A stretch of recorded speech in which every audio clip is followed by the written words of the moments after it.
A very good evening to you tuned into UBC TV. We thank you so much for tuning in. This is News Tonight. Let's start with a look at the top stories.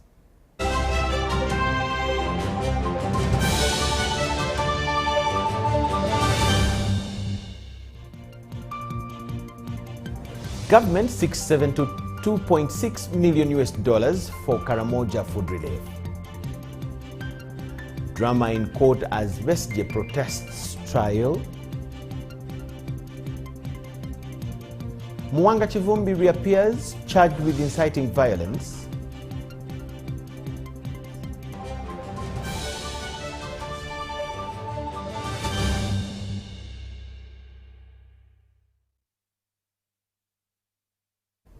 Welcome once again. My name is Micheal Jordan Lukomwa. Elizabeth Nakakoni joins in for sign language interpretation. President Yoweri Kaguta Museveni has endorsed the establishment of the Hoovet Bioscience Park, describing it as a major step towards Uganda's drive to produce its own vaccines and strengthen biotechnology research. Meeting a delegation of Iranian investors, engineers and scientists at State House Entebbe, the president pledged government support for the project, saying it will help reduce Uganda's reliance on imported vaccines while positioning the country as a regional biotechnology hub. The proposed facility will focus on veterinary medicine production, biotechnology research, disease surveillance, and scientific innovation. The project is being spearheaded by engineer Hashim Azimi, who said that the initiative fulfills a vision first discussed with President Museveni during the 2008 Organization of Islamic Cooperation Summit in Kampala. Azimi said that the investors choose to establish the biotechnology park after recognizing the economic losses caused by livestock diseases and Uganda's dependence on imported vaccines. He added that land has already been secured in PG district, paving the way for implementation.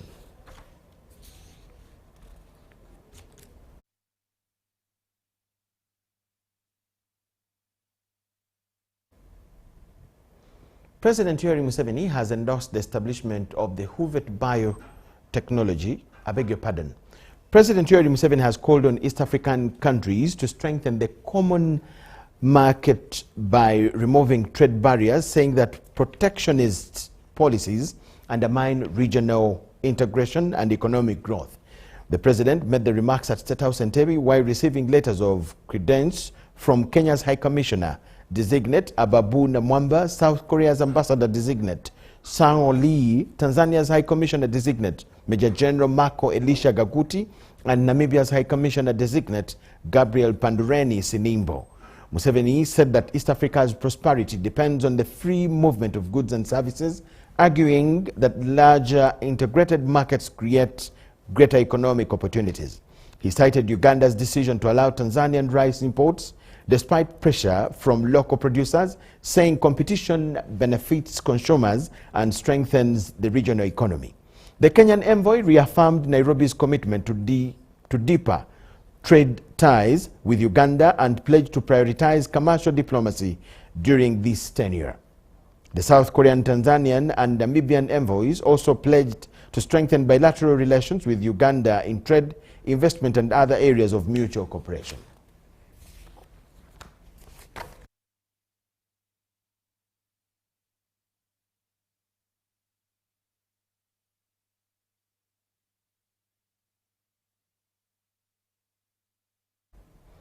Uganda's nominated candidate for the position of the United Nations Secretary General, Ambassador Dr. Olara Otunu, has officially presented his candidature to Uganda and the international community. This follows the government of Uganda's formal nomination of Otunu through a letter addressed to the President of the UN General Assembly and the President of the UN Security Council. While addressing the media at the Ministry of Foreign Affairs, Otunu outlined his vision and priorities should he be elected to lead the United Nations organization. Uganda's nominee for the position of United Nations Secretary General, Ambassador Dr. Olara Otunu, has unveiled his agenda as he seeks the support of UN member states. The selection process for the next UN Secretary General is now underway as the term of the current Secretary General, Antonio Guterres, draws to a close. But we're in all this together. If we're talking of the issue of poverty and financing for development, it affects the entire world. If we're talking about the environment and climate change, it doesn't spare any part of the world. We are now feeling this impact in the remotest corners of the globe, in rural areas, as well as in the biggest cities of the world. Drawing on decades of service within the United Nations and international diplomacy, Dr. Otuno says he possesses the experience, leadership and vision needed to steer the global body through today's complex challenges. I have a track record, a long track record of building consensus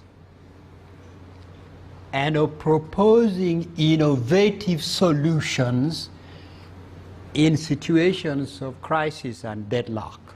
With more than 4 decades of distinguished service in international diplomacy and public leadership, Otuno joins a field of 6 other candidates, including Micheal of Senegal, in the race for the UN's top job. And our candidate here himself, at a tender age of 31, I think, was the president of the UN Security Council. And that's a very, very important organ, as you all know. It involves permanent members and non-permanent members of the UN Security Council. So we've been a president of that organ in the past, and that's extremely a critical aspect of why we feel Uganda should take a shot at this position. The permanent secretary at the Ministry of Foreign Affairs, Vincent Bajire, says the government has developed a comprehensive campaign strategy to rally international support for candidate Otuno. And we are making arrangements to see to it that first of all, he gets his engagement with the president of the UN Security Council, as well as the president of the General Assembly as fast as possible, because the other candidates have indeed already appeared before them. And it's time to break our addiction to fossil fuels and invest in a just and equitable transition. The Office of the United Nations Secretary General remains one of the world's most influential leadership positions, entrusted with advancing the UN's 3 core pillars, which are international peace and security, human rights, and sustainable development. Dennis Igoa for UBC. Government of Uganda is in dire need of $72.6 million, approximately 261 Uganda billion shillings, to provide humanitarian food relief to the hunger-stricken people in Karamoja. This was revealed by the Minister for Relief, Disaster Preparedness and Refugees, Sam Engola, during a meeting with development partners at the Office of the Prime Minister in Kampala. As government tries to mobilize more resources to deal with the current food crisis in Karamoja, the government has identified a funding gap of $72.6 million, approximately 261 billion Uganda shillings, that is required to buy food in response to the crisis in Karamoja. The 6-pillar response requires 84.8 million of the period of December 2026. $12.16 million is currently available, leaving an initial financial gap of $72.64 million. It's worth about $84 million, and the government has committed about $12 million, which is in the food that is being distributed across Karamoja. And so, you rightly said, we have an unfunded gap of about 80%. According to the Minister for Relief, Disaster Preparedness and Refugees, Samuel Ngora, about 473,000 people in Karamoja are facing food shortages, and thousands of the children there could face acute malnutrition. Ladies and gentlemen, Karamoja is facing a serious food and nutrition crisis where approximately 473,000 people, 32% of the region of 1.49 million people, are facing several food shortages. 581,000 people are at the risk. Over 30,000 children at risk. The Office of the Prime Minister's technical team, led by Commissioner for Disaster, Davis Mwenyi, were tasked to come up with a Karamoja food security and nutrition crisis response plan to deal with the emergency. This is just a response for this catastrophe but we think it cannot be sustained for a long time. As we think for the immediate response, we must also be alive to what comes thereafter. As you mentioned, Chair, this firefighting, it needs to be planned for. We need to end this kind of situation. That's why now we're talking about emergency. Now we're talking also about recovery period of 3 years, and then fully get into the Karamoja Regional Development Plan. The entire region, about 32% of the population are already in crisis. That is IPC 3 phase. And the figures of 30, those who are have severe acute malnutrition. The 91, those who are in moderate acute malnutrition. Minister Samuel Ngola briefed the development partners and called upon them to support the people of Karamoja. I therefore wish to appeal to the partners to make specific time-bound commitment through a monitoring contribution. If I speak to the Irish example, we are funding the work that WFP is doing on anticipatory action.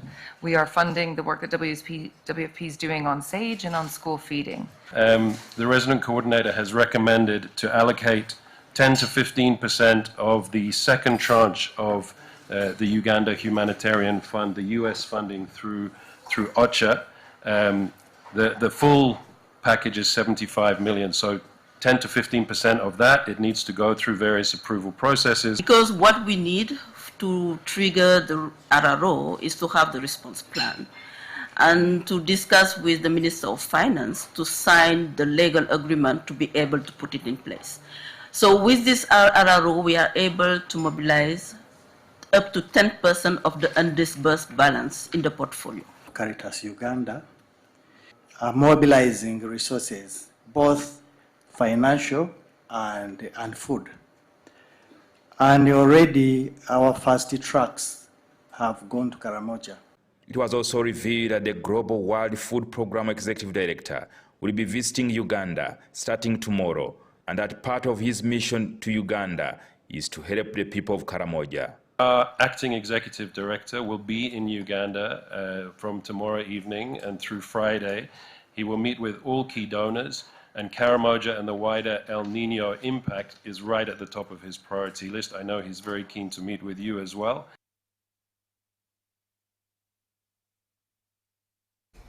As Uganda prepares to co-host the 2027 Africa Cup of Nations, the Uganda Civil Aviation Authority has embarked on a sensitization campaign for aerodrome operators and other stakeholders across the country.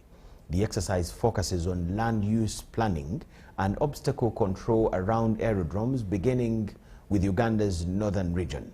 The town clerk for Badeje Laibi Division, Maliki Drakuma, officially opened the engagement in Gulu City and commended UCAA for strengthening the capacity of aviation stakeholders and communities living around aerodromes. Aerodrome operators from northern Uganda are the first beneficiaries of the two-day sensitization program. The training aims to improve the safety of aircraft operations by ensuring proper management of land use and controlling obstacles around airfields.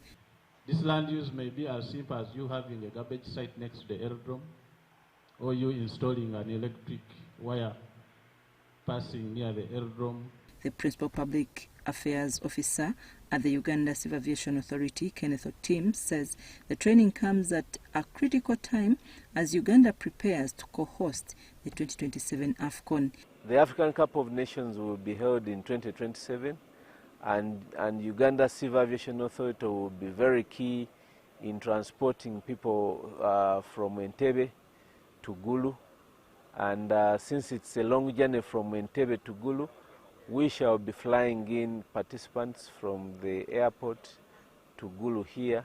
He adds that government has invested significantly in upgrading Uganda's aerodromes to improve domestic air transport and boost tourism. Beyond Entebbe International Airport, Uganda has 13 upcountry aerodromes serving different regions of the country.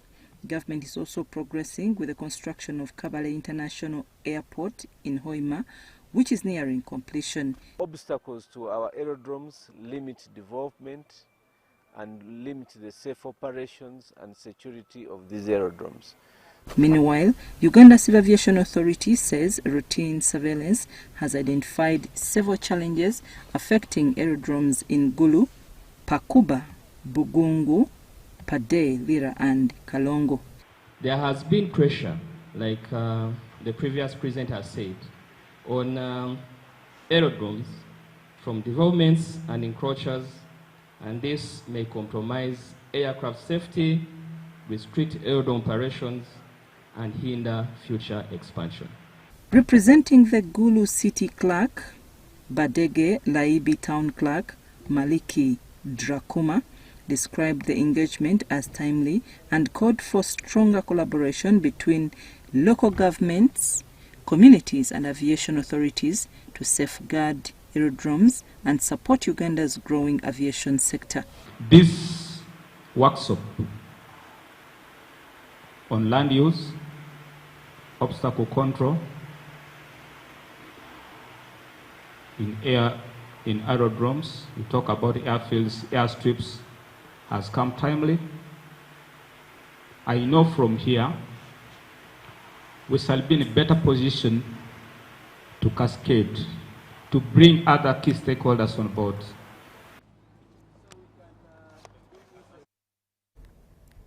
Parliamentary Committee on Statutory Authorities and State Enterprises, COSASE, has accused Amos Nzei of disrespecting the agreement on Temangalo land for over 2 decades. The 463 hectares of Temangalo land in question was acquired by National Social Security Fund in 2008 from Arma Limited and Amos Nzei at 11 billion shillings. However, to date, NSSF is still struggling to fully have access to the land. In 2008, NSSF acquired Temangalo land from Arma Limited and Amos Nzei at a tune of 11 billion shillings. While appearing before the Parliamentary Statutory Authorities and State Enterprises, officials from NSSF, led by the Managing Director, Patrick Agota, informed the committee how Temangalo land has not been fully acquired despite having all the land titles. Basically, we own the title, the entire title, including where Nzei's house is in the name of the fund.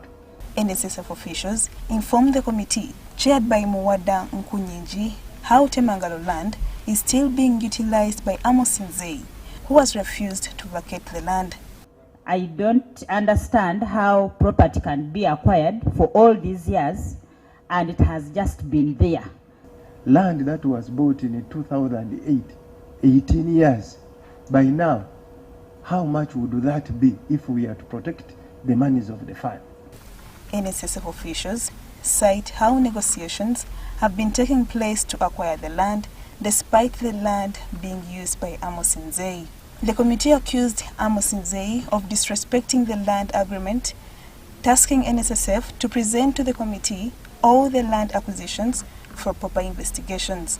Court ruling, Amos Nzei is not in possession of the land. It is the fund that is in possession of the land.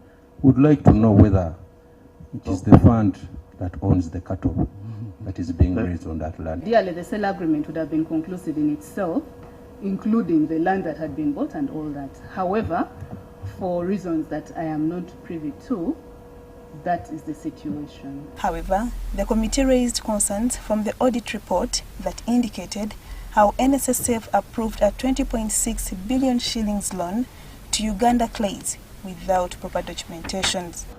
You'll find that most of these companies are not doing well if you look at their financials. But NSSF still goes ahead and invests in these projects. But our intention is to have the loan fully collateralized, and we are in discussions with the company to ensure that going forward, we get the full 20.6 collateralized. NSSF was also pinned on delays in the implementation in the pension tower project, which has so far cost the fund 322 billion shillings. Go into history. At least we are finishing. See, if I go back into history, we'll be caught up in the past. At least we are finished. Despite a few loopholes, NSSF has managed to grow the fund from 26 trillion shillings to 32 trillion shillings in 2026. The committee is to invite NSSF this Friday to make conclusive reports. Lydia Chomkama, UBC News. Some roads under the Greater Kampala Metropolitan Area Urban Development Project worth over 200 billion shillings are expected to be handed over by November, according to the contractors who said so during an inspection by Wakiso district leaders who were monitoring the progress of the ongoing works. The Wakiso district leadership, led by the district chairperson engineer Ian Chione, today inspected roads under construction in the Greater Kampala Metropolitan Area Urban Development Program. Wakiso is much better. So Wakiso is the de facto capital city of this country. The roads inspected included Bukasa Sentema, Boyanamulanda, Chitemo Sentema, among others. In Wakiso district alone, the road projects are worth more than 200 billion.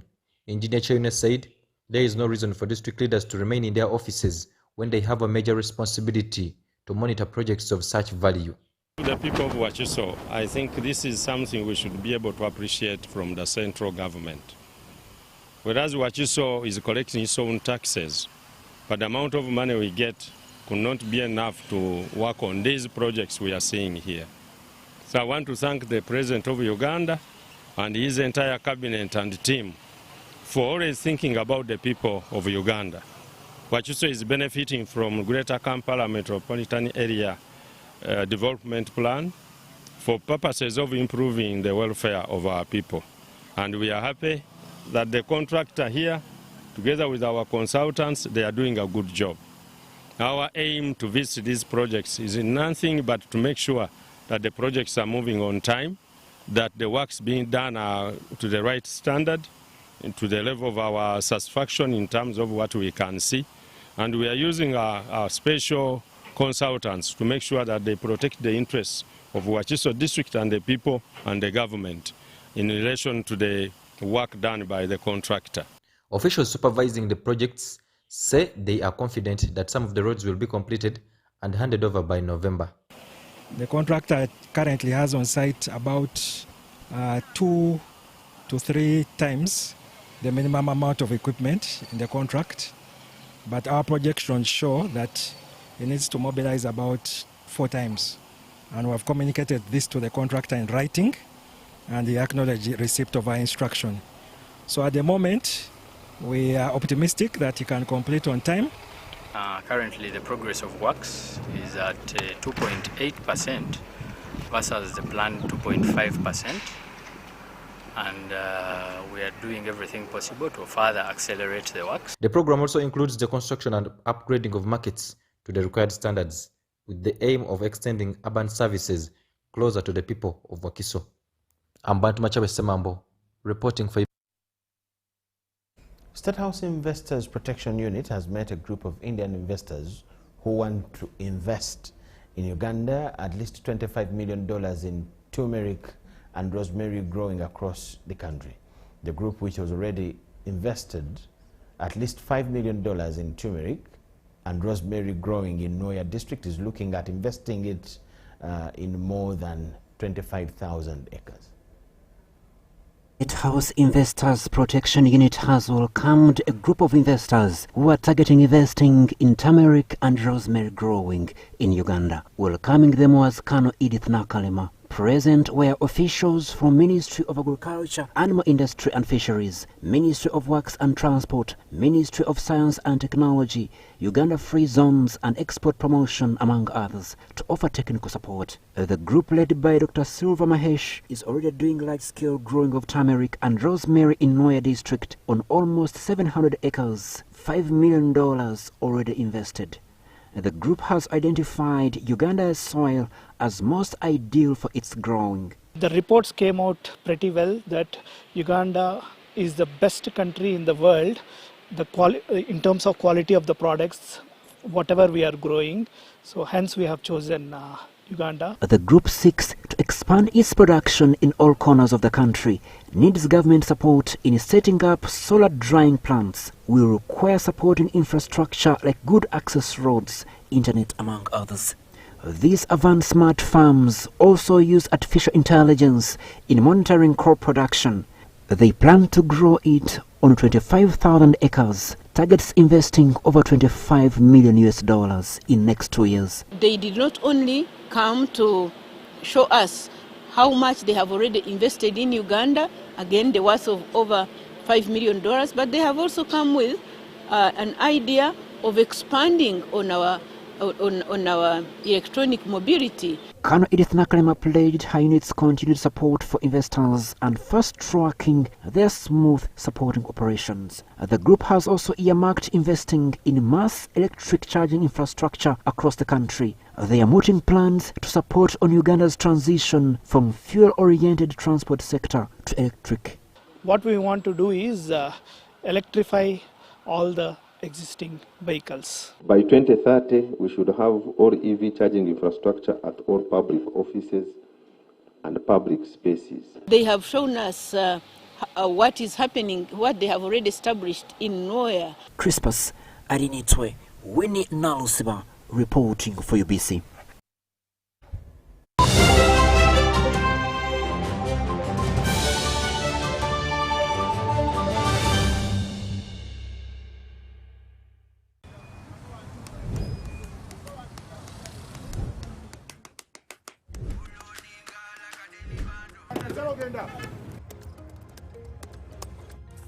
And that's it for today. Till the next episode.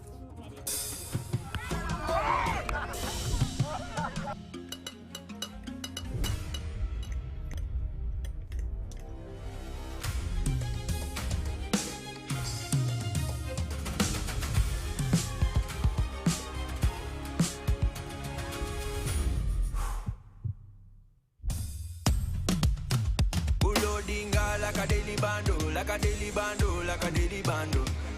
Omuliro nguwulira muli mu mutima kukankana like drums. Kalakata, kalakata, enendungu yakusabula.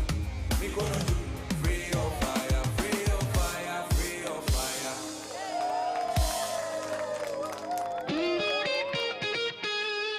Micheal Institute for Social Development, a certified institution for higher learning, invites applicants for certificates and diploma courses like accounting and finance, procurement, journalism, tailoring and fashion design, with many other skills-tailored courses. Our institution is compliant. First of all, it is recognized by National Council for Higher Education. We are certified. The registration number is UBB 187. Tested and tried since 1995, Micheal Institute for Social Development is your solution when it comes to quality education. You may apply for January, May, August intakes. Find us along Sir Apollo Kagwa Road, opposite Micheal University Sports Ground. Our tuition is affordable with the state-of-art facilities. Early birds stand a chance to grab themselves bursaries. MISD or Micheal Institute for Social Development, facilitating your career.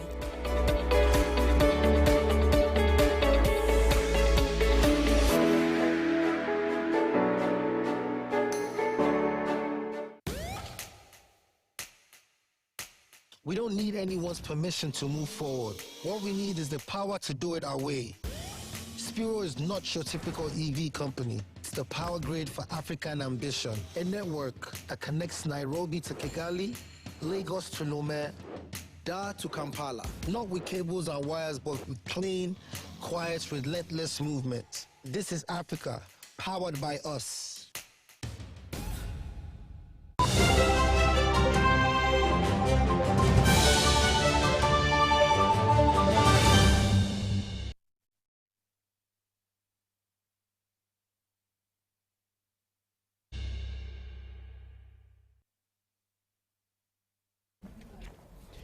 We thank you so much for watching and welcome back from the break. Former Butambala Member of Parliament Muhammad Muwanga Chivumbi has been charged with 1 count of inciting violence and managing an unlawful society at the Butambala Magistrates Court. Chivumbi, who pleaded not guilty to the alleged offences, was later remanded to prison. Following his rearrest at Mpigi checkpoint while travelling to Kampala, the former Butambala County Member of Parliament, Muhammad Muwanga Chivumbi, was nowhere to be seen. It was until today that he surfaced after being dropped at Natete police station, having allegedly been held incommunicado for more than 2 weeks. Muwanga Chivumbi was immediately taken to Butambala Magistrates Court under tight security to answer charges that led to his arrest. Before Magistrate Amina Wahab in Butambala, Muwanga Chivumbi has been charged with 1 count of inciting violence and managing unlawful society. Prosecution further alleges that Muwanga Chivumbi and others still at large on 9th July 2026 at Buyunga Village, Gomba Ward, Gomba Town Council in Butambala District managed an unlawful society by organizing, encouraging, or supporting members of the public to raise up against and unlawfully overthrow the government of the Republic of Uganda. Muwanga Chivumbi pleaded not guilty to all the charges.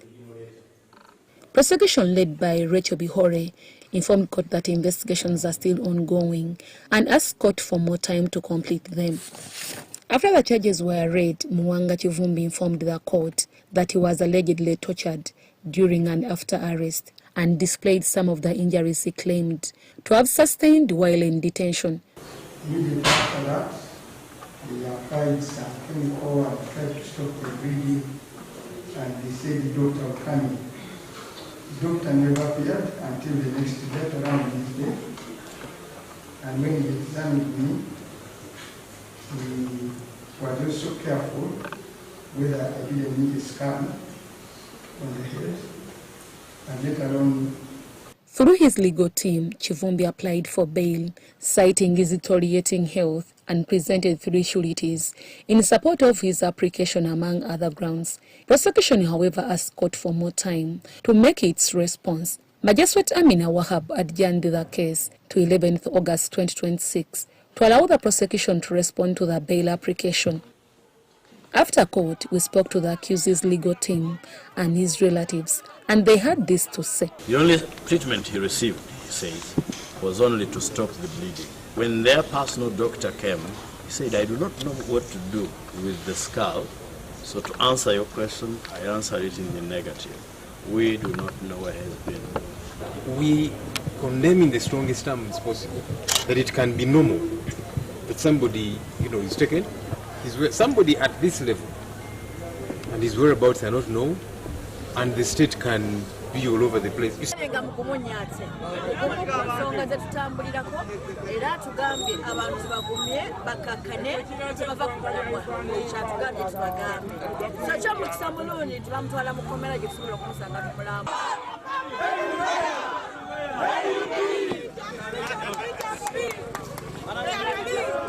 Meanwhile, Judge Alexa, Judge of High Court Criminal Division in Kampala, has directed court assessors to deliver their opinion tomorrow, 30th July 2026, in the murder case of Susan Magara and the border rider Derek Muwonge.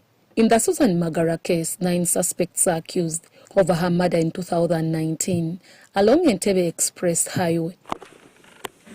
In a separate case, Arosias Tamale and John Bosco Mugisha, who were allegedly captured on a CCTV camera at Kakekameng in Kampala district in 2019, attacking a border rider with a hammer, accused in the murder of Derek Muwonge. All the accused who are facing trial while on remand have been further remanded to Ruzila Government Prison.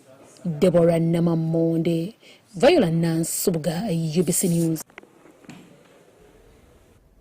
For nearly 2 decades, African peacekeepers have helped Somalia reclaim territory over Al-Shabaab and rebuild its security institutions.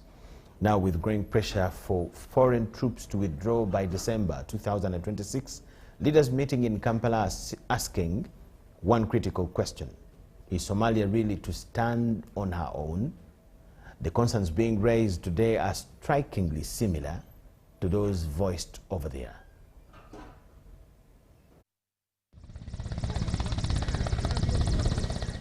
In the skies, on land, and on water, African troops have stood between Somalia and insecurity.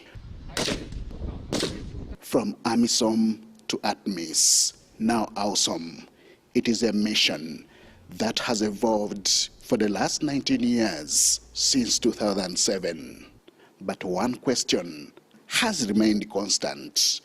When is Somalia ready to take full responsibility for its own security? The session we shall resume back here as troop contributing countries meet in Kampala for the second extraordinary summit on AUSOM, that question is back on the table.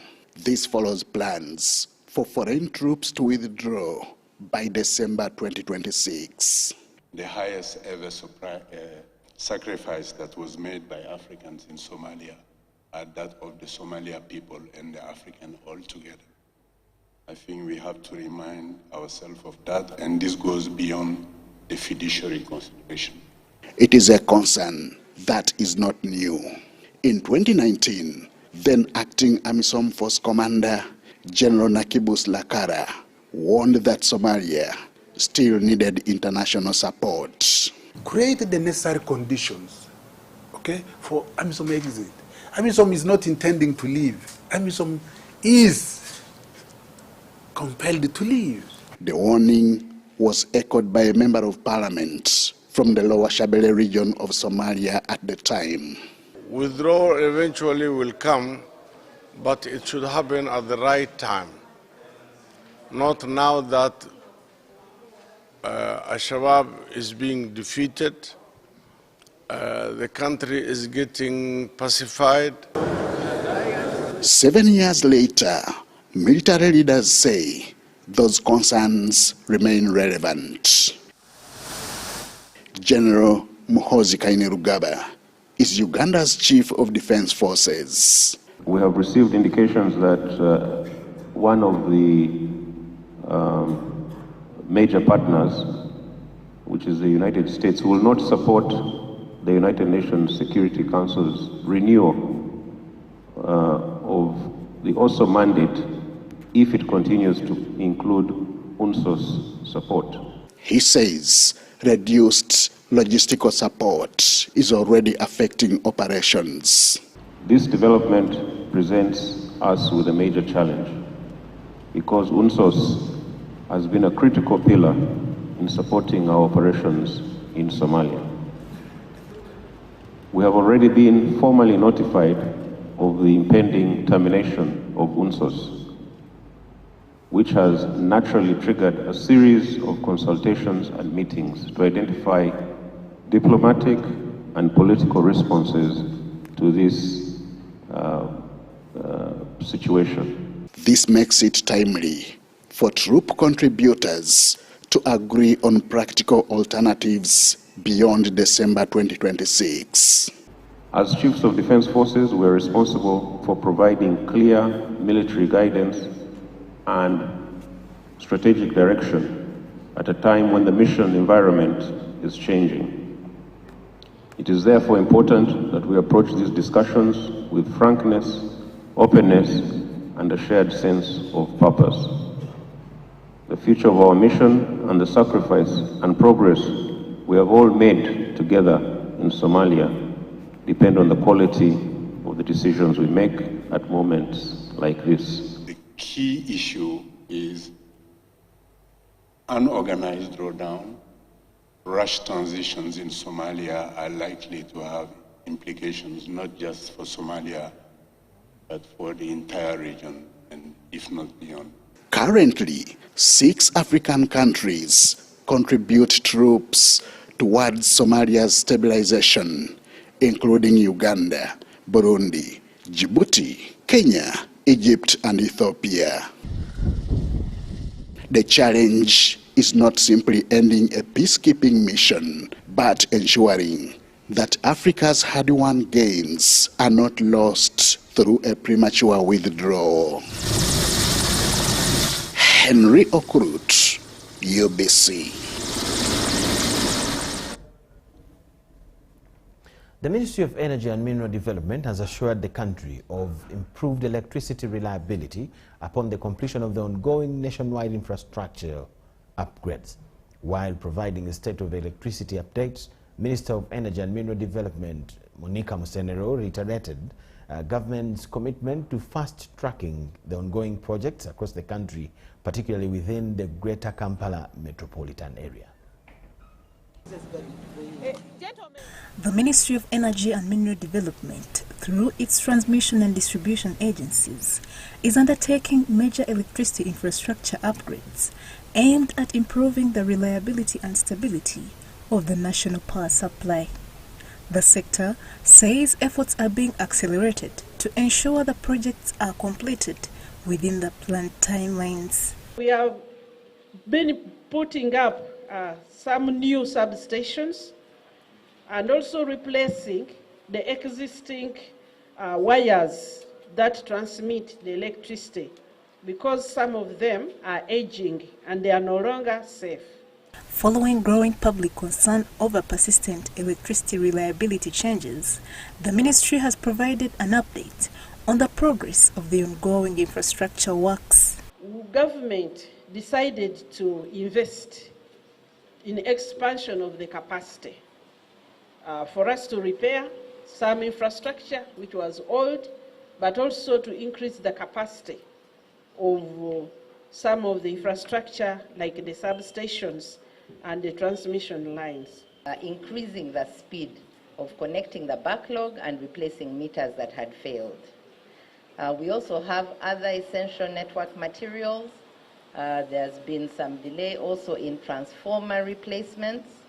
I'd like to inform you that we have also gotten transformers now and are continuing to ensure that there is a pipeline so that we can replace transformers and other materials in a timely manner. The increasing demand for electricity is among the key drivers of the ongoing upgrades, while the expansion works are expected to improve long-term reliability. The sector notes that some planned outages are inevitable and has appealed to the public for patience during the implementation period. Electricity infrastructure, like any other, it requires servicing and maintenance. And as you well know, we cannot work on these lines when power is on. So we will be, from time to time, as we maintain the lines, switching off periodically. This will be taken care of, and through prior communication to alert you. Since January 2026, at least 76,000 new electricity connections have been made. However, about 500,000 applications remain pending, with the ministry committing to clear the backlog within the next 6 months. UEDCL is ready to clear this backlog now within the next 6 months. I think that is good news. Many of you have reached out, you applied. Within the next 6 months, we want to clear the backlog of power connections.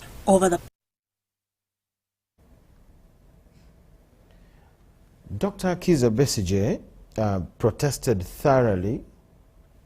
throughout during the hearing of his treason and misprision of treason case, making loud interruption during proceedings in court. Besigye and Haji Obed Lutale had earlier objected to being represented by state brief lawyers, insisting on legal representation of their choice. However, in the ruling, Judge Emmanuel Baguma dismissed the objection and directed the prosecution to present its witnesses, allowing the trial to commence. Itadika on Dr. Kizza Besigye, Haji Obed Lutale, and Captain Ora Oyadenish are facing charges of treason and misprision of treason. The case is being heard by Judge Emmanuel Baguma at High Court Criminal Division in Kampala. When proceedings began, Judge Emmanuel Baguma asked the accused persons to address court on their legal representation as directed during the previous court sitting.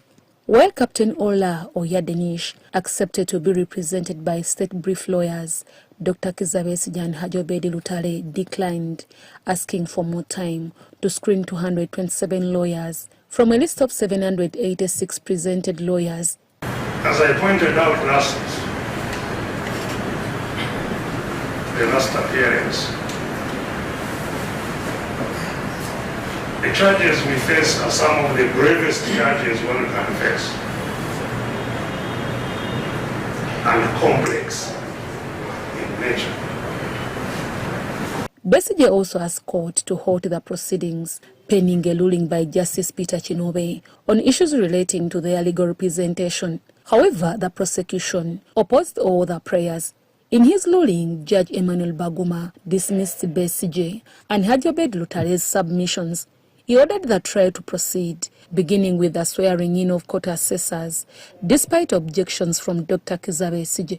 All we ask is that the process should be fair, not just fast, but fair, as required by the Constitution. We don't fear to be tried, but what we are looking at, all we want in this time of justice is fairness. So I cannot associate myself with the assessor whom I don't know. Kizza Besigye and Hajobed Lutale protested the appointment of the court assessors. Judge Emmanuel Baguma directed the prosecution to call its first witness. We will not allow it, Mr. Baguma. No way! No way! No way! We shall not allow this nonsense. It's not allowed. The prosecution first witness, Andrew Wilson, an American investigator, then took the stand. As the witness began giving his evidence, Dr. Kizza Besigye loudly protested, urging the court not to proceed and alleging that the trial was unfair. I will not allow you to continue abusing our country, abusing our constitution, abusing the laws. I will not allow you in your final week.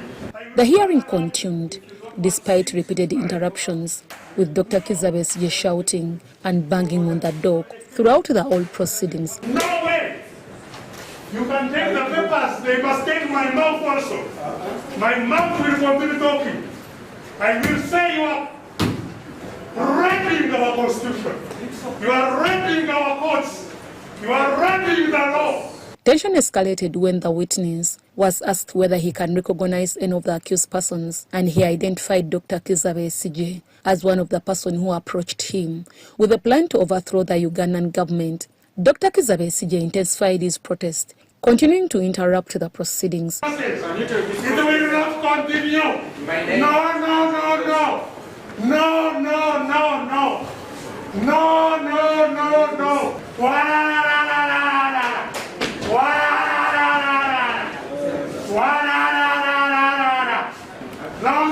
Despite the disruption, Judge Emmanuel Baguma allowed the prosecution to continue leading its evidence.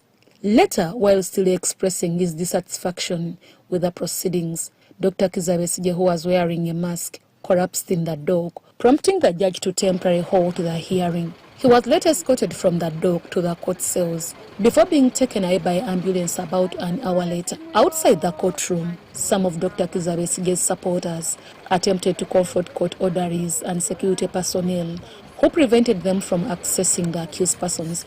The court adjourned the matter without announcing the next hearing date in open court. However, court sources later indicated that the trial is expected to resume tomorrow on 30th July 2026. Deborah Namamonde, Viola Nance Subuga, UBC News.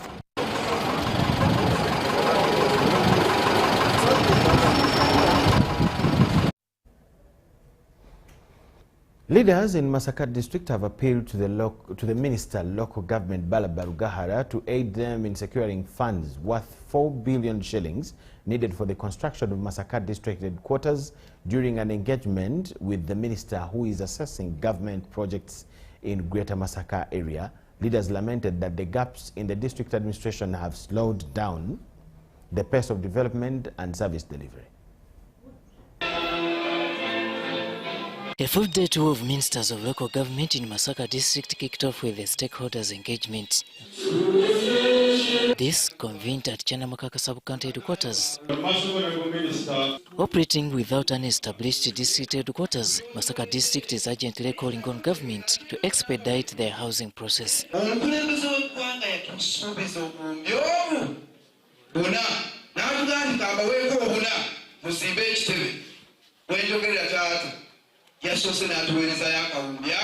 During this engagement, local leaders lamented over increasing cases of land grabbing in this area. Masaka district ebadde yagula amataka gaayo wadde nga gali mu site naye ssebo gatwaliddwa tetukibawangako tebagenda bisazaamu sente osetekinga This has not spared district properties. Now I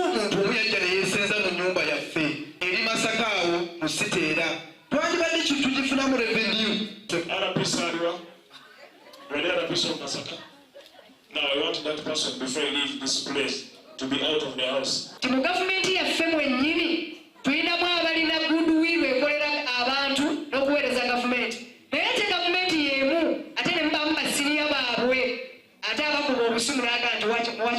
After the meeting, the team embarked on field inspections. I will not fear. And she's the DHO. Yes.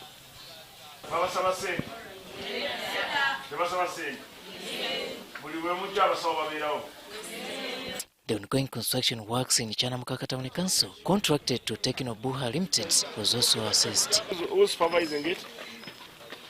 This is the expected standard. Accompanied by Bukoto East Member of Parliament, Sarah Kitio, Minister Balamba Rugahara visited Kajuna Primary School in Bonga Sub-County.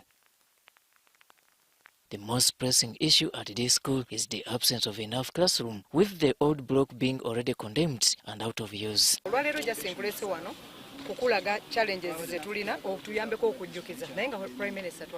Mwandikire mama, Minister of Education, mwandikire nga mumusaba nti mama, essomero lyaffe terina bibiina.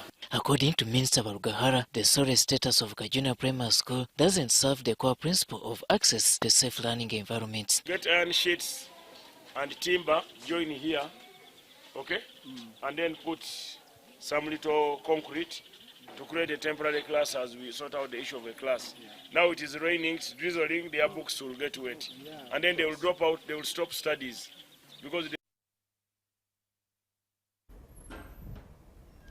The General Secretary of the Patriotic League of Uganda, Fadil Twala, has met leaders from Adjumani District and Madi Sub-Region, calling for unity and harmony among communities.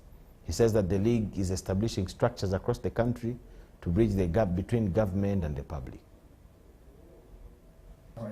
The General Secretary of the Patriotic League of Uganda, Fadil Twala, today met a delegation of leaders from Adjumani District and the Madi Sub-Region to discuss the importance of unity and the role of the League in promoting patriotism. During the meeting, Twala urged the leaders to remain united and ensure that their decisions are guided by patriotism and the interests of the people. We need people to support us. We need to be together. We need to work together. Like I told you before, that for every citizen of this country, it is good and important to know where Uganda came from, where we are, and where we are going. If you can answer those three, I think there will be a need for you to associate yourself with PLU. Twala also warned the leaders against engaging in corruption, saying the vice undermines the League's objectives of promoting integrity, accountability, and national development. The biggest threat for Uganda, corruption. Corruption shouldn't be government alone. We should fight corruption collectively. We stand against corruption, and as you have witnessed, our chairman, General Muhoozi Kainerugaba, is patriot number one. We need a system which will allow us fight the corruption from the grassroots. He added that the Patriotic League of Uganda is working to establish structures in every region of the country to strengthen public engagement and bridge the gap between government institutions and citizens. Once our chairman, Patriotic League of Uganda, appoints the leadership, we shall honor the leadership. The meeting forms part of the League's ongoing engagements with regional leaders aimed at promoting unity, patriotism, and closer collaboration between communities and the government. Irene Faith Nantongu, Shiba Nantiza, UBC News.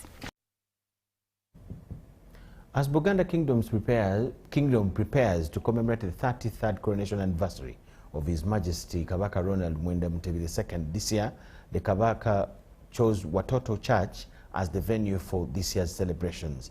In this report, we bring you some of the history of Watoto Church ministry and how ready they are to host the prestigious event.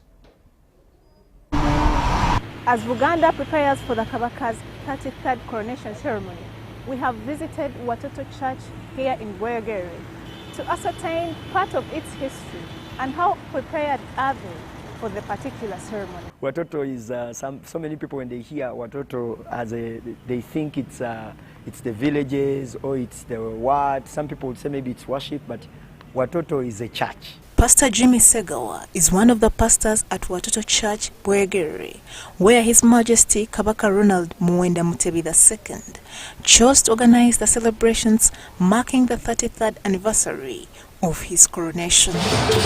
Watoto Church was established in Uganda in 1984. It was founded on April 22, 1984 as Kampala Pentecostal Church by the Canadian missionaries Gary and Marilyn Skinner. It was Easter at that time. It was April and it was Easter. 75 people showed up on that Sunday and the church began. It began with 75 worshippers and its first service was held on Easter Sunday. And long story short, as I speak right now, over 38,000 people come to Watoto Church with the 18 celebration campuses and by the grace of God. Pastor Jimmy Segawa ministers at Watoto Church, Bwegere, speaking in an exclusive interview. We asked him about the journey of the pastoral ministry he has been party to. The church's very first prayer service was held in a conference hall at present-day Grand Imperial Hotel. At Imperial Hotel, and specifically the room was called Crystal Suite. As the congregation grew with time, they moved to another location, now the Watoto Church in Kampala along Bombo Road, which is the official address of the main headquarters. As of now, the church has 18 branches in Uganda and abroad. Just Uganda would say 17, but also there is one in South Sudan, Juba, South Sudan. There's a campus. Then we have Gulu, we have one right here in Bwegere, we have Bugolobi, we have Kansanga, we have at Kampala downtown, that's the one that people know. There's one in Tinda. I asked Pastor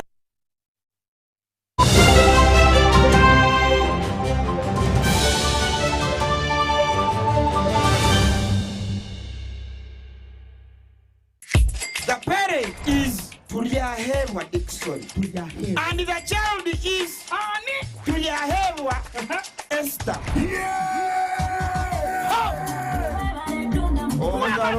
Kambera gwete kwa mchisha ngo ishe watu yayewa Esther wahangura school fees ngene na hateja shana amashemero kwa gonka MTN mo eberewo mbeni nyegasta igana kanga ni 5 sta manana 0 hash kushashuro mwana school fees tokoma nyo mchisheri za gwijo wanje ninga nchaka ni kubasa kuzo wawe mwebare munonga. Alo. Ese mwami mukasa. Mutyaneyo. Yono broka. Yenze broka wa mayumba. Bangambye ne nyumba za mwenunjiko. Kitufu. Oyagala abisenge bimeka. Ngabi 3. Ebeyi bagigambye. Abangambye 5. Dedda 7 zali nyamuko. Yidwachi. Anti rangi je tusigisa ya mulembe. Anti ne value ekitundu yalinnya. Musigisachi. Global Paints. Mutia. Ku ceiling. Tukosa Global Mat. Ate munda ne tukosa Global Silk Vinyl. Singa kweta gawabwe. Wabweru tukosa Global Weather Coat Emulsion. Kusiga je musiga. Ogwo mutindo okusasulira sente zonna. Guli umite. Global Paint, a reliable product. There's a new way to keep your breath fresh all day. Introducing Movit All Day Toothpaste, meant to give you powerful night gum defense and teeth whitening. The charcoal flavor gives you deep cleansing and power stain removal. And the herbal delivers natural strength for healthy, confident smiles. Choose Movit All Day Toothpaste and enjoy freshness all day.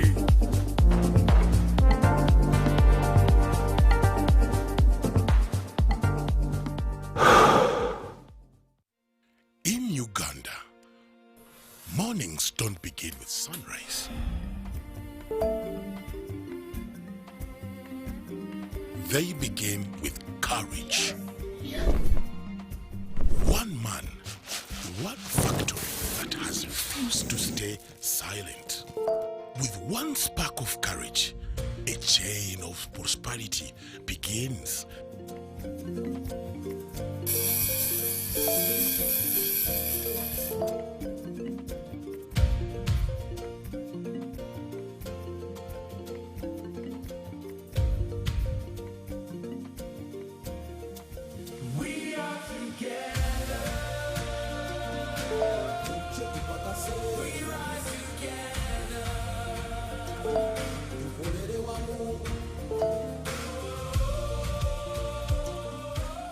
one Ugandan stands up, the nation moves. Pearl Bank. Grow. Prosper. Dear colleagues and students, my name is Dr. Winfred Kabumbuli, the Dean of Students, Makerere University, a premier university in Uganda. It is with great pleasure that I invite you to the East African Debating Championships 2026 here at Makerere University.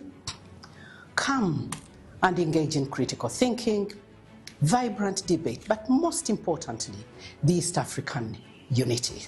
I am looking forward to welcoming you here and hosting you at Makerere University in Kampala. Karibuni.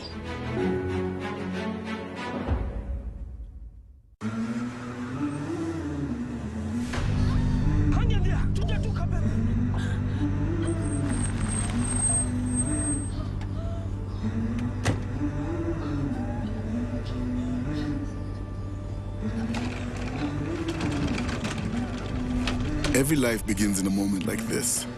Certain, planned, full of promise. For us, it's a bold ambition to make lives better.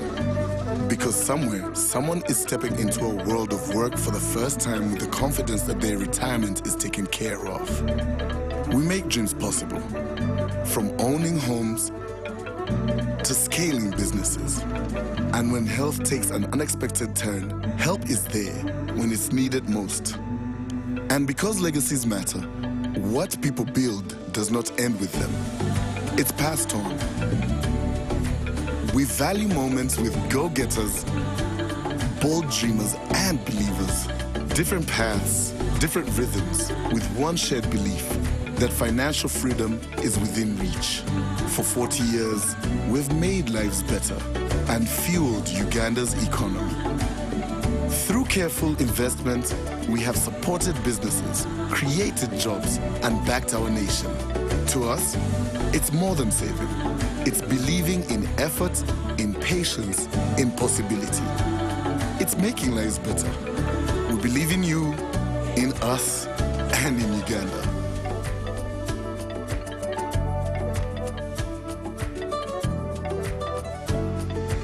NSSF, 40 years of making lives better.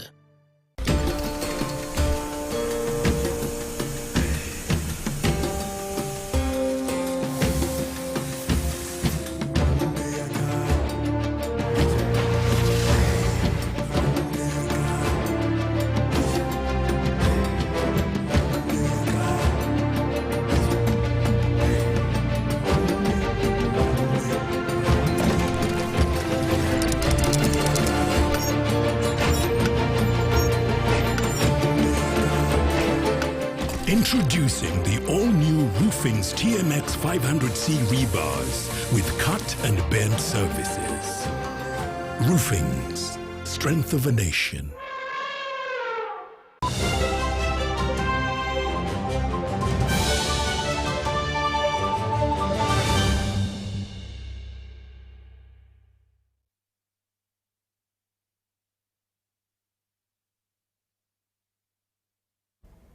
Thank you so much for watching and welcome back from the break. The role of technology in transforming businesses has taken center stage at the Business Trendsetters Forum, where entrepreneurs and innovators were recognized for their contribution to Uganda's economic growth.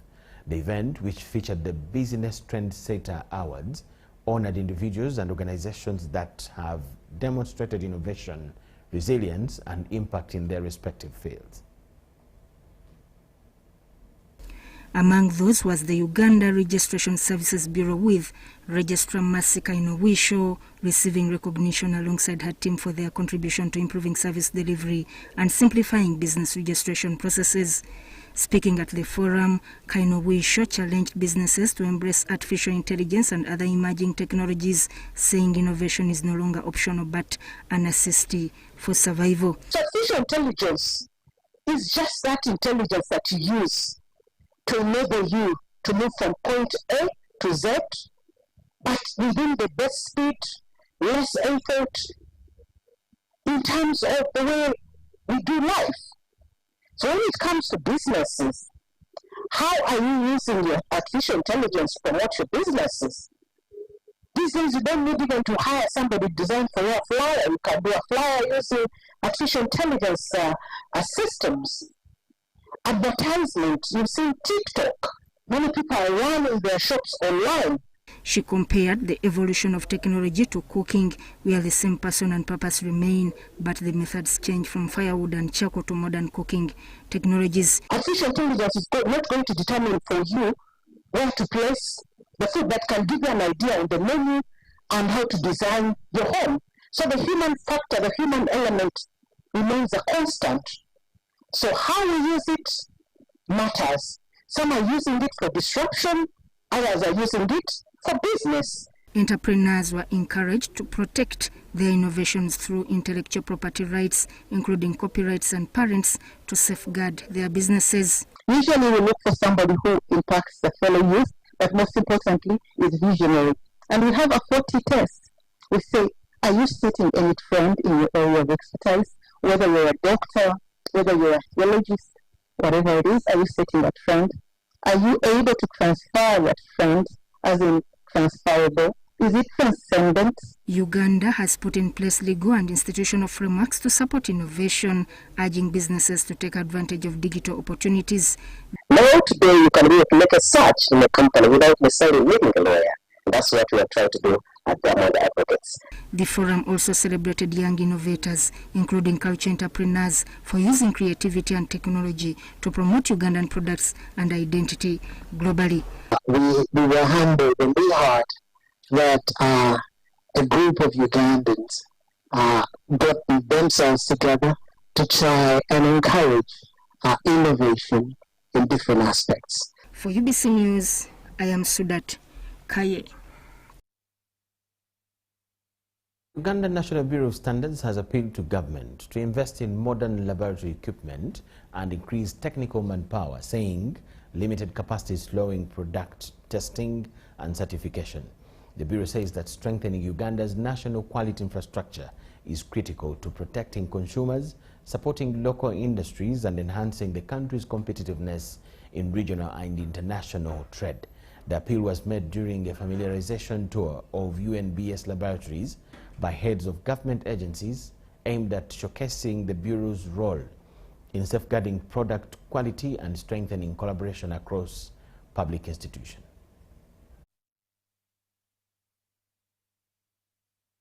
On a tour of the UNBS laboratories at the Bureau's headquarters, Executive Director Engineer James Kasigwa said the visit provided government agency heads with a better understanding of UNBS testing and certification processes, as well as the operational challenges affecting service delivery. Government agencies, in most cases, actually delay the product to go into the market, and also and cause a lot of mortality of these enterprises. So today it is an opportunity to share with heads of government agencies what we call quality management standards. Kasigwa explained that the laboratories are at the center of ensuring products meet national standards before they reach the market. However, he noted that inadequate modern testing equipment and a shortage of specialized technical personnel continue to slow laboratory operations, increasing the time required to certify products. Capacity of our laboratories are still wanting. As a bureau, we still have shortages in terms of manpower. We are short on manpower, but we are running at about 52% in terms of manpower. Kasigwa appealed to the responsible government authorities to increase funding for advanced laboratory technology and recruit more technical experts to improve efficiency, reduce certification turnaround time, and support Uganda's manufacturing sector. But there are modern technologies that we call non-destructive technologies. And if we acquire those, we will shorten the time we take to certify the products, and thereby facilitating trade and industry much more and much better. Responding to the concerns circulating on social media about cement quality, Kasigwa assured the public that UNBS continues to conduct routine inspections and laboratory testing on all certified cement manufacturers. He urged consumers to verify the UNBS Q mark, confirm the correct product weight, and demand quality products that offer value for money. Something trending about underweight cement. I want to assure Ugandans that UNBS has been working with the 6 certified cement companies to ensure that whatever they release out of their factories meets the right weight and quality. So you, the consumer, make sure that you demand that whatever you're purchasing is weighed before you pay. That's what we call value for money. Cayenne Faith and Prosi Chantawaire for UBC. And that brings us to the end of all we had for you tonight. Why? We have Behind the Headlines at 10 p.m. So as Newsroom, we close it here. My name is Micheal Jordan Lukomwa with Elizabeth Nakakon and the whole team. Wish you the best of the nights. Let's catch you later.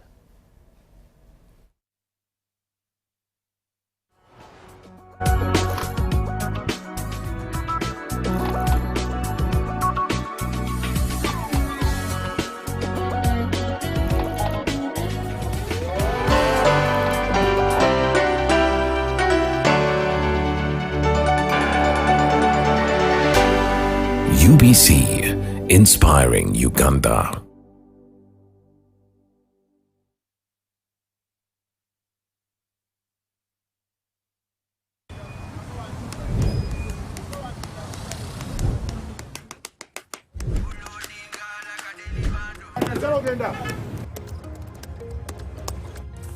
And that's it for today.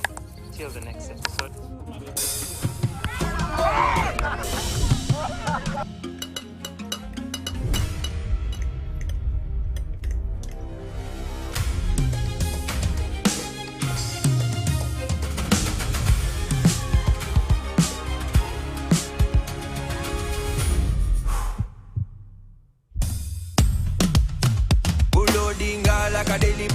Like a daily bando, like a daily bando.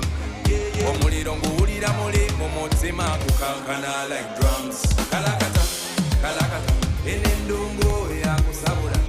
Mikono juu, free of fire, free of fire, free of fire.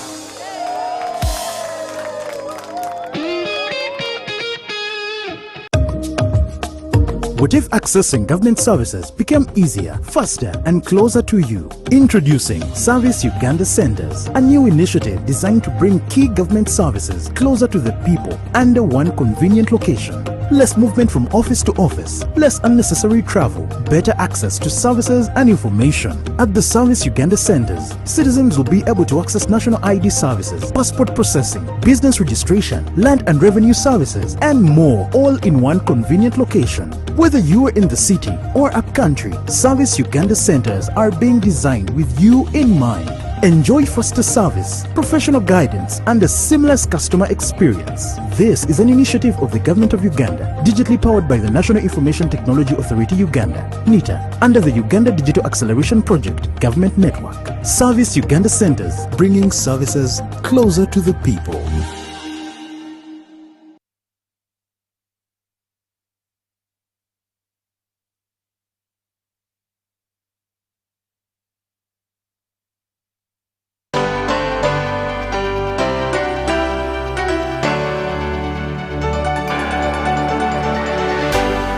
UBC, inspiring Uganda.